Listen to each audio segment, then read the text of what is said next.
নাহমাদুহু ওয়া নুসাল্লি আলা রাসূলিহিল কারীম আম্মা বা'দ। সম্মানিত দর্শক শ্রোতা মণ্ডলী, আমরা আজকে আপনাদের সামনে যেহেতু উপস্থিত হয়েছি নববর্ষ নিয়ে একটি আলোচনা করার জন্য, কারণ এই যে নববর্ষটি পালন করা হচ্ছে, এই নববর্ষ পালনের যে রীতি বা প্রথা, এটি কোরআন সুন্নাহ থেকে সাব্যস্ত নয়।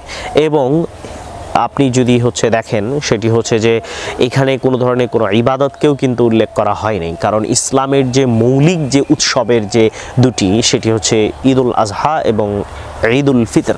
এই দুটি ব্যতীত মুসলিমদের জন্য আর কোনো উৎসবের দিনকে নির্ধারণ করা, এটি হচ্ছে একটি নতুন একটি উৎসবকে নিয়ে আসা। তো মুহাম্মদ সাল্লাল্লাহু আলাইহি ওয়াসাল্লাম যখন মক্কা নগরীতে এসেছিলেন, তখন কিন্তু বিভিন্ন ধরনের উৎসব ছিল, সেখানে বিভিন্ন ধরনের উৎসব পালন করা হতো। মুহাম্মদ সাল্লাল্লাহু আলাইহি ওয়াসাল্লাম সেই সমস্ত উৎসবকে তুলে দিয়ে সেখানে তিনি নিয়ে এসেছিলেন একটি সেই সমস্ত উৎসবের সাথে সম্পর্ক রাখে না এরকম করে একটি উৎসব নিয়ে আসছিলেন, সেটি হচ্ছে ঈদুল আজহা এবং ঈদুল ফিতর। তাই পহেলা বৈশাখকে কেন্দ্র করে যে সমস্ত আয়োজন করা হচ্ছে, এটি কখনোই কোরআন সুন্নাহকে সম্মত নয় এবং এটি ইসলামের সাথেও কোনোভাবেই সঠিক হিসেবে সাব্যস্ত হয় না। তাই আমরা এখান থেকে বলতে পারি যে মুহাম্মদ সাল্লাল্লাহু আলাইহি ওয়াসাল্লামের যে নিয়ম, সেই যে আদর্শ, সেটি কেবলমাত্র আমাদের জন্য গ্রহণযোগ্য। এছাড়া আর বাকি যে মতবাদ রয়েছে, সেটি আমাদের জন্য কখনোই গ্রহণযোগ্য হতে পারে না।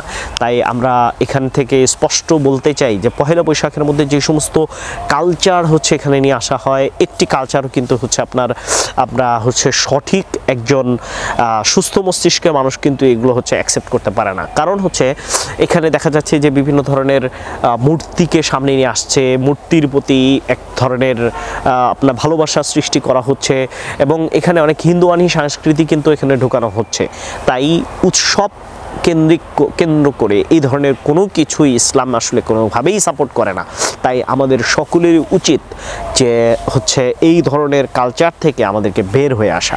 এখন আসতে পারেন যে নাস্তিক ধর্মের অন্ধবিশ্বাসীরা, তারা যেহেতু অসাম্প্রদায়িক বাংলাদেশ গড়তে চায় বা অসাম্প্রদায়িক সেকুলার এক ধরনের রাষ্ট্র গড়তে চায়, সেক্ষেত্রে তাদের ক্ষেত্রে একটা পরামর্শ হচ্ছে, যেহেতু নববর্ষের যে এই উৎসবের আয়োজন করা হয়, মিছিল করা হয়, এটি মূলত একটা হিন্দুদের সাম্প্রদায়িক একটি কালচার। তাই তাদেরও আসলে উচিত এই সাম্প্রদায়িক কালচার থেকে বের হয়ে আসা এবং এখান থেকে বের হয়ে এসে তারা আসলে পহেলা বৈশাখকে বর্জন করাই কিন্তু তাদের জন্য সবচেয়ে বড়, আমরা মনে করি যে এটি ভালো হবে তাদের জন্য। তো আশা করি হয়তো তারা এটি মানবেন কি মানবেন না, এটা তাদের বিষয়।